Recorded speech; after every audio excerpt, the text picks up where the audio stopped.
హల్లెలూయా. మన ప్రభు అయిన యేసుక్రీస్తు నామములో మీకు శుభములు. Good morning.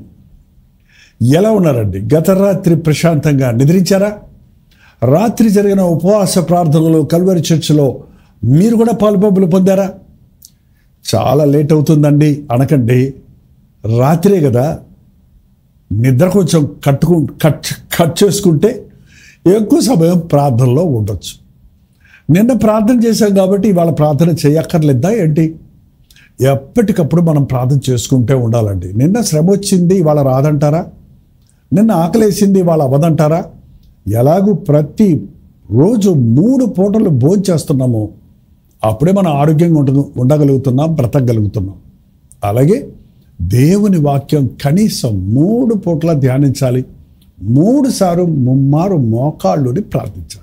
అప్పుడే దానియేలు వంటి విశ్వాసం, దానియేలు కలిగిన దర్శనాలు వంటి దర్శనములు, దానియేలు కలిగిన భారం వంటి భారం మనం కలిగి ఉంటాం. తలలు వచ్చిన ప్రార్థన చేసుకుంటాం. పరిశుద్ధుడ నీకు వందనములయ్యా, ప్రతిరోజు నీ పాద సన్నిధిలో కనిపెట్టి నీ వాక్యం ఆలకించి ప్రార్థించే వారిగా మమ్మల్ని చేయమని క్రీస్తు నామములో అడుగుచున్నాము తండ్రి, ఆమేన్.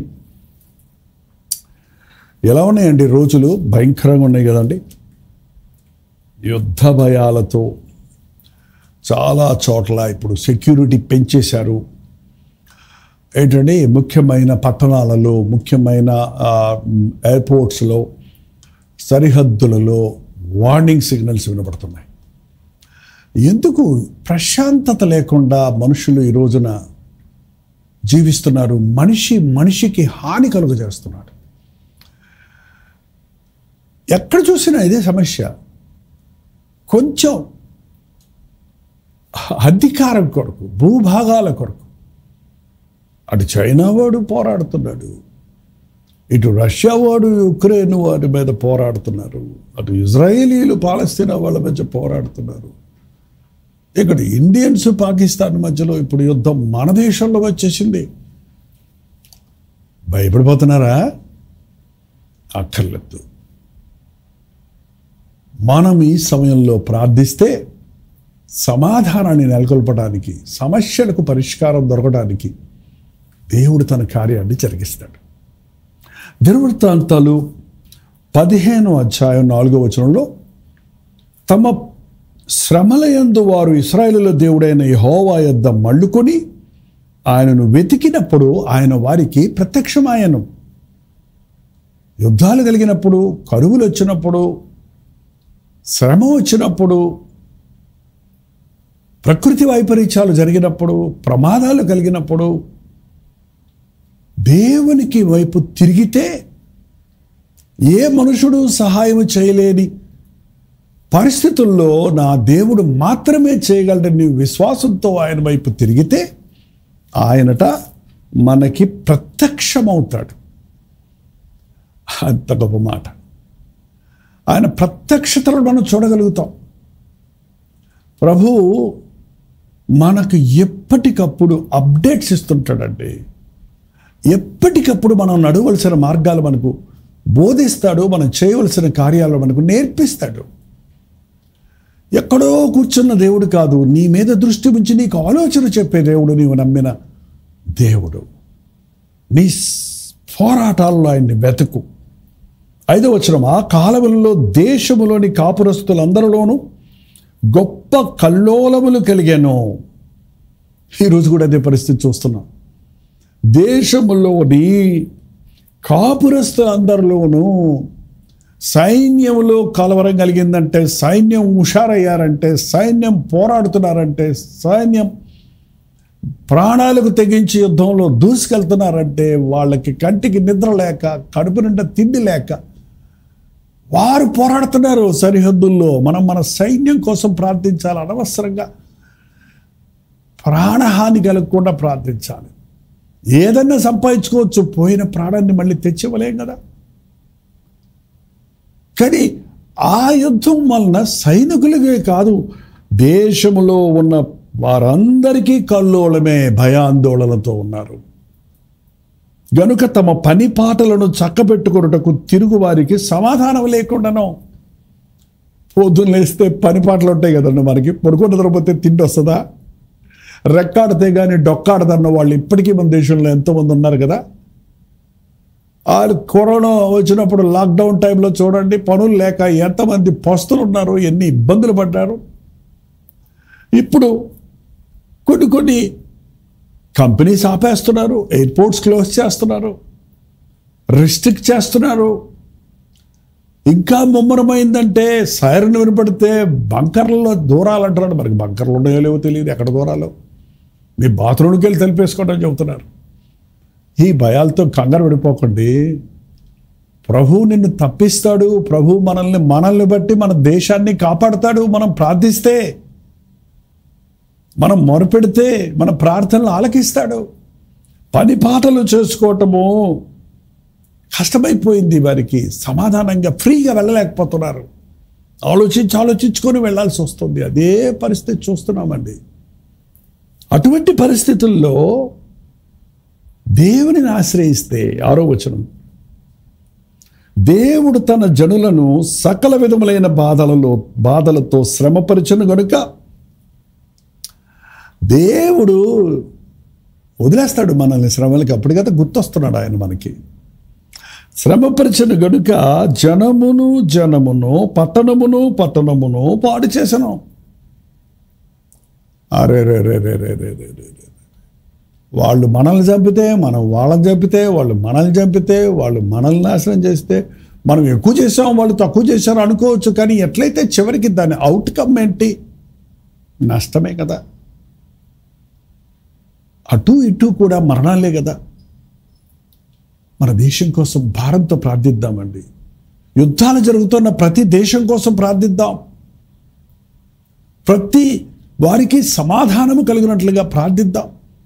నా పేరు పెట్టబడిన నా ప్రజలు తాము తగ్గించుకుని నన్ను వెతికి తమ చెడు మార్గంలో విడిచి నాకు ప్రార్థన చేస్తే ఆకాశము నుండి వారి ప్రార్థన విని వారి పాపములు క్షమించి వారి దేశమును స్వస్థపరుస్తానన్నాడు. మనం ప్రార్థిస్తే ప్రభు అంటున్నాడు, కాగా మీరు బలహీనులు కాక ధైర్యము వహించుడి. అలాంటి పరిస్థితులు మన చుట్టూ చూస్తున్నప్పుడు, యుద్ధ భయాలతో సమాధానం లేని స్థితిలో జనం మీదకి జనము, పట్టణం మీదకు పట్టణము లేస్తుండగా, ఒకరికొకరు హాని చేసుకుంటుండగా, సంతోషంగా సమాధానంగా బ్రతకలేని శ్రమలలో ఉంటుండగా, ఎటు పని పాటలు చేసుకోవడానికి అవకాశం లేని పరిస్థితుల్లో ఉంటుండగా దేవుని వైపు తిరిగి మొరపెట్టండి. మీరు అన్నీ చూసి కృంగిపోకండి. అక్కడేదో జరిగిందంటే ఇక్కడ నీ గుండె ఆగిపోతుంది అన్నట్టు ఆ కబుర్లు అందులో ఫేక్ అండి. మన సోషల్ మీడియాను డిపెండ్ అవ్వకండి. సోషల్ మీడియాలో వచ్చే వార్తలు అన్నీ నిజం కాదు, కొన్నే నిజం. అందులో ఏది నిజమో ఏది అబద్ధమో తెలియక హడలిపోతున్నారు జనం. అనవసరమైన వాటి కోసం ఎందుకు మీ సమయం అంతా ఖర్చు పెడతారు? ఈ అలజడుల మధ్యలో దేవుని మెల్లని స్వరం వినబడుతుంది. నువ్వు బలహీనుడు అయిపోకు, నువ్వు కృంగిపోకు, నువ్వు భయపడకు. నేను నీ కార్యాన్ని సఫలపరుస్తాను. మీరు ధైర్యంగా ఉండండి, ధైర్యం వహించండి, మీ కార్యమును సఫలపరుస్తాను. I will give you victory. నీకు జయమిస్తాను. నీ పోరాటానికి ఒక ముగింపిస్తాను. అంతే కదండి. పోరాడాలి, జయం వచ్చే వరకు పోరాడాలి. కానీ ఒక పోరాటానికి ముగింపు దేవుడు మాత్రమే. ఆ జయము ఆయన వల్లనే కలుగుతుందండి. ఆనాడు సిరియా దేశపు సైన్యాధిపతమైన నయమాను అన్యుడైనప్పటికీ ఇశ్రాయేల్ రాజుకి అతని వలనే జయము కలిగేదట. మహాపరాక్రమశాలిగా దేవుడు అతన్ని వాడుకున్నాడు, ఒక అన్యుణ్ణి. ఎవరు యుద్ధం చేస్తున్నారో, ఎవరు పోరాడుతున్నారో అది కాదు. నీ క్షేమం కొరకు, నీ దేశ క్షేమం కొరకు నువ్వు ప్రార్థిస్తే, ప్రపంచ క్షేమం కొరకు మనం ప్రార్థిస్తే దేవుడు ఒక ఫుల్ స్టాప్ పెడతాడు. ఓటమిలో కాదు, నేను నీకు జయమిస్తాను, నీ కార్యాన్ని సఫలపరుస్తాను. I will fulfil it.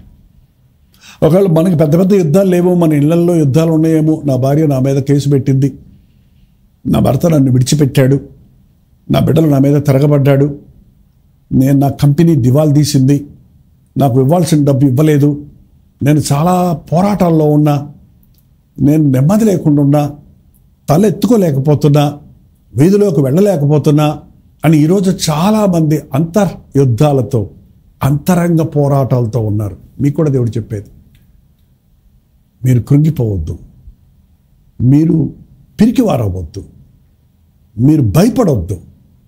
నేను మీకు నా యందు మీరు ధైర్యం తెచ్చుకోండి, మీరు బలహీనలైపోకండి.